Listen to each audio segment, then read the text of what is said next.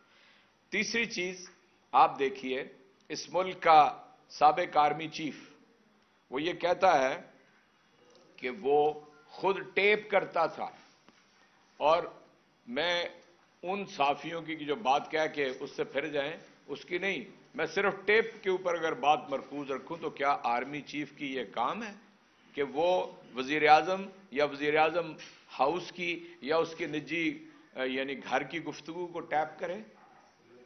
ذرا آپ غور کریں، اور پھر ریلیز بھی اس امپورٹڈ حکومت کے دور کے اندر ہو، یہ آرمی چیف کا کام ہے۔ آپ کو معلوم ہے کہ چیئرمین تحریک انصاف نے صدر مملکت کو خط لکھا ہے اور کہا ہے کہ اس کو قانون کے مطابق ڈیل کرنا چاہیے۔ اس کے اوپر بھی ہم احتجاج کرنا چاہتے ہیں، یعنی جواب دہ ہے وزیر اعظم، جواب دہ ہے عوام کے ووٹوں سے منتخب کردہ حکومت، اور اختیار کس کے پاس ہے؟ خارجہ پالیسی کا، معاشی پالیسی کا۔ یہ آپ کے سامنے بات آ چکی ہے۔ یہ ذہن ہے کہ جو ہمارے ہاں کار فرما رہا ہے۔ ایک چیز جو میرے نزدیک بہت ہی حساس ہے، عمران خان کے اوپر 3 نومبر کو قاتلانہ حملہ ہوتا ہے، دنیا بھر میں اور پاکستان کے سارے قوانین یہ کہتے ہیں کہ جو وکٹم ہے، جو متاثرہ فریق ہے، جو ایف آئی آر وہ چاہے گا وہی درج ہوگی۔ عمران خان نے اپنی ایف آئی آر کے اندر شہباز شریف، رانا ثناء اللہ اور جنرل نصیر کا کہا، ایف آئی آر وہ درج نہیں ہو، فیصل کا معاف کیجئے کہا، وہ ایف آئی آر درج نہیں ہو سکی۔ یعنی حکومت نے اپنی طرف سے تھانے دار کے نام سے ایک ایف آئی آر درج کی۔ اس کا بھی عالم یہ ہے کہ آپ کو معلوم ہے کہ جو اس حکومت کی پچھلی حکومتیں تھیں اس میں ریکارڈ کو یا آگ لگتی تھی یا ریکارڈ غائب ہو جاتا تھا۔ جے آئی ٹی کا ریکارڈ غائب ہو چکا ہے۔ کل عدالت میں اس بات کا انکشاف ہوا ہے کہ 10-11 صفحے باقی رہ گئے، باقی سارا ریکارڈ ضائع ہو چکا ہے۔ تو چنانچہ اس لاقانونیت اور اس یعنی جبر کے خلاف بھی ہم اس تحریک کو لے کر آگے بڑھنا چاہتے ہیں۔ لاہور سے اس کا آغاز کر رہے ہیں، اور انشاءاللہ العزیز لاہور اس سے پہلے ایک بڑی گیدرنگ کے اندر حلف برداری کی تقریب کرے گا، بے شک کل کر لے یا پرسوں کر لے۔ بدھ کے روز فیصل چوک شاہراہ قائد اعظم کے اوپر جا کر ہزاروں لوگ ان 200 لوگوں کو ساتھ لے کے جائیں گے جو رضاکارانہ طور پہ اپنے آپ کو گرفتاری کے لیے پیش کرنا چاہتے ہیں۔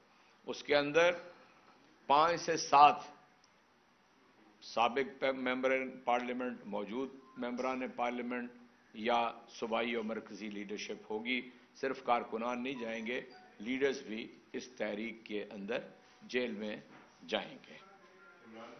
اور اس سے پہلے کہ آپ سوال کریں، یہ تحریک انصاف فیصلہ کرے گی، کوئی اس گرفتاریوں سے استثناء نہیں ہے، حتیٰ کہ چیئرمین عمران خان کو بھی استثناء نہیں ہے۔ چنانچہ اس جیل بھرو تحریک کے اندر پارٹی فیصلہ کرے گی کہ کون کس وقت اور کس شہر سے کس مرحلے میں گرفتاریاں دے گا۔ لاہور سے یہ جو تحریک شروع ہوئی ہے، اس کے بعد اس کو اسی سیکوینس میں آپ لیتے چلے جائیں۔ لاہور کے بعد پشاور، راولپنڈی، ملتان، گجرانوالہ، سرگودا، سائی وال اور فیصل آباد، یہ 8 شہروں کا اعلان میں آج آپ کے سامنے کر رہا ہوں۔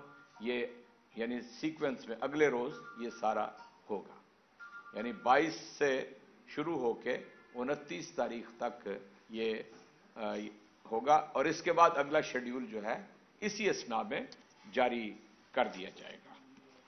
اور ہم یہ سمجھتے ہیں کہ یہ تحریک پورے ملک کے اندر اور عالمی برادری کے سامنے جو تحریک انصاف کا موقف ہے اس کو پیش کرے گی، اور ہم حق بجانب ہیں، اور میں ریپیٹ کرنا چاہتا ہوں اس بات کو کہ یہ تحریک ہم اس لیے چلا رہے ہیں کہ یہ پرامن تحریک ہے، اپنے آپ کو پیش کرنے کی تحریک ہے۔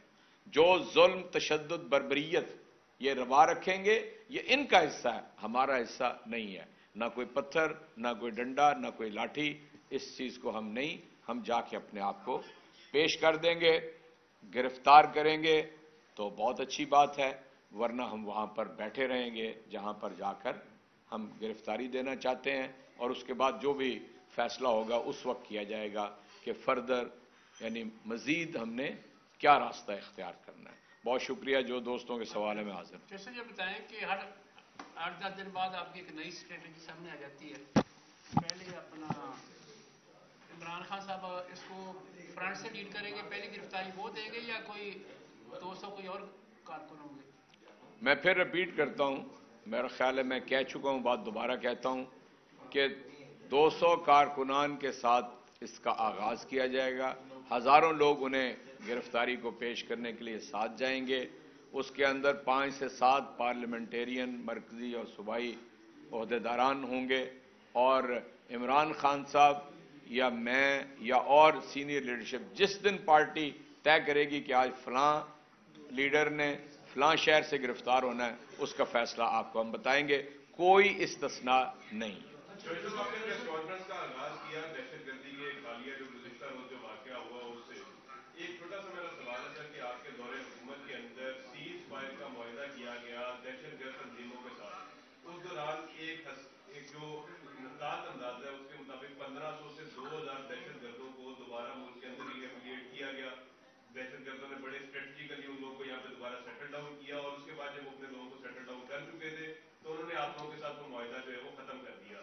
یہ معاہدہ جو ہے یہ کابینہ کے اندر سر کب ڈسکس ہوا، کون سے سیاستدانوں کی اس میں رائے دی گئی، یا صرف اور صرف جو ہے وہ ادارے چند انوالو تھے اس کے اندر اور آپ لوگ انہی کے کہنے کے اوپر وہ سیز فائر معاہدے کے اوپر چلتے رہے؟ آج جو دہشت گردی جو اس ملک کے اندر دوبارہ شروع ہوئی ہے، آپ کیا سمجھتے ہیں کیا وہ سیز فائر کا معاہدہ جو ہے وہ اس کی بڑی وجہ نہیں؟ آج جو دہشت گردی اس ملک میں شروع ہوئی ہے وہ کسی معاہدے کا نتیجہ نہیں ہے، بلکہ امپورٹڈ حکومت کی نالائکی ہے اور ان کا ڈرفٹ ہے خارجہ پالیسی سے۔ یہ دو باتیں تو آپ جان لیجئے، میں تفصیل نہیں مختصر عرض کرتا ہوں۔ اس دہشت گردی کا ایک پس منظر ہے، اور وہ پس منظر 9/11 کے بعد کسی جگہ پر کوئی اس سے پہلے خودکش دھماکوں کا کوئی ریکارڈ نہیں ہے، اس کے بعد شروع ہوا تھا۔ امریکہ ڈرون مارتا تھا، ہماری یہاں پر نون لیگ کی حکومت، مشرف کی حکومت، پیپلز پارٹی کی حکومت، کوئی میرا خیال ہے 451 ڈرون اس کے اندر مارے گئے۔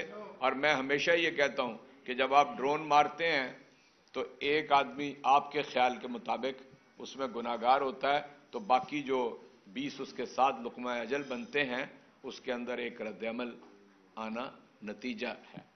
تحریک انصاف نے 2 سال پوری یعنی اس وقت کی جو بھی ایک سسٹم تھا مل کر اس کے ساتھ دوحہ ٹاکس میں فیسیلیٹیشن دی۔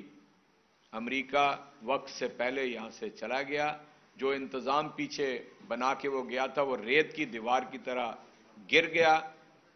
تحریک انصاف کی حکومت کے ہوتے ہوئے اسلام آباد نے بہترین کردار ادا کیا، کوئی ٹوٹل تو کوئی 3.5 لاکھ بنتے ہیں، 55,000 ان میں ڈپلومیٹس اور این جی اوز جو کام کر رہی تھیں ان کے لوگ تھے اسلام آباد سے جنہوں نے فلائی کیا۔ پوری دنیا نے سراہا ہمارے اس اقدام کو۔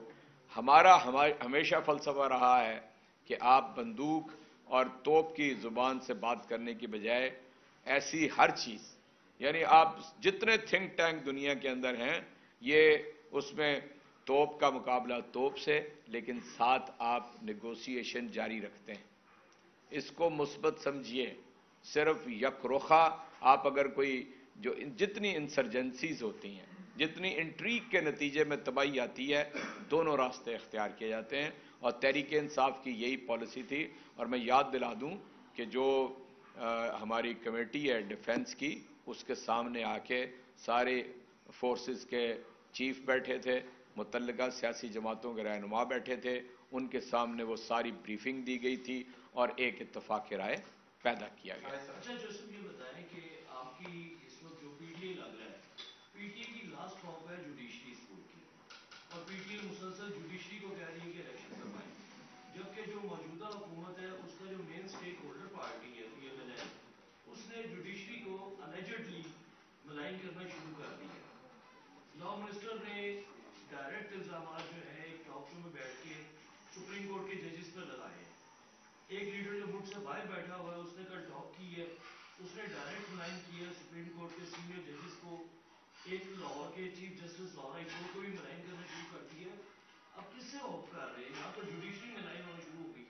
دیکھیے، یہ پی ایم ایل این اور نواز شریف فیملی کا پرانا وتیرہ ہے، یا یہ جوڈیشری پہ حملہ آور ہوتے ہیں اور ان کا ریکارڈ ہے سپریم کورٹ کے اوپر حملہ کرنے کا، یا یہ ججوں کے ضمیر خرید و فروخت اس کی کرتے ہیں، اس کا ریکارڈ بھی موجود ہے کوئٹہ بینچ کے حوالے سے، یا یہ انہیں ون اوور کرتے ہیں اور ٹیلی فون کے اوپر ڈکٹیٹ کراتے ہیں کہ اس سیاسی رہنما کو اتنی نہیں اتنی سزا دینا اور اس ایم این اے کو معاف کر دینا، چھوڑ دینا۔ یہ آپ کے ریکارڈ کے اوپر موجود ہے، اور میں یہ سمجھتا ہوں کہ جس وزیر داخلہ کا آپ نے ذکر کیا ہے، رانا ثنا کو نہ صرف ریزائن کرنا چاہیے، بلکہ اگر اس ملک کے اندر کوئی قانون ہے تو اسے فی الفور گرفتار کر کے انصاف کے کٹہرے کے اندر کھڑا کرنا چاہیے۔